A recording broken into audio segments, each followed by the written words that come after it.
So when you were speaking about like organ procurement and trying to decide as to what happened with the individual who has come to the lab, do the forensic pathologists typically determine the cause and the manner of death?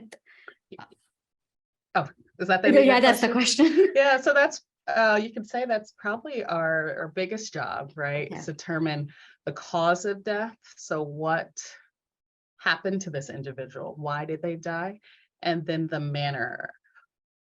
Was it a homicide due to the actions of somebody else or multiple other people? Was it a natural disease process? So cancer is a good one, or even your chronic drinkers, right? Well, if you drink enough and your liver scars enough, and then you build up all these toxic products, that's a natural disease process. Your suicides, right? Death because of your own actions.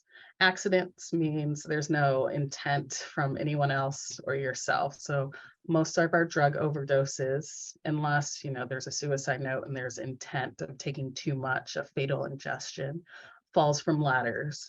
Most motor vehicle collisions, unless again there's an intent of somebody going after someone in a car.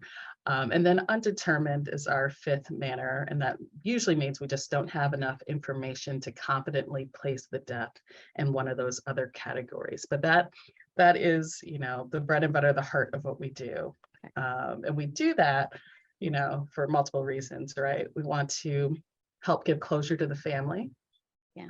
You want to make sure someone's not out on the street that shouldn't be, that's going around killing people or causing harm. And conversely, a lot of times we actually protect the innocent. So people that are accused of, say a loved one dies in a suspicious way. There are a lot of people in relationships, families don't necessarily like the significant other. And they're going to claim, he killed her, she killed her. And our job is to basically speak for that decedent, to say what did and did not happen, or what could or could not happen, or is the information being presented consistent with what we see at autopsy. Okay.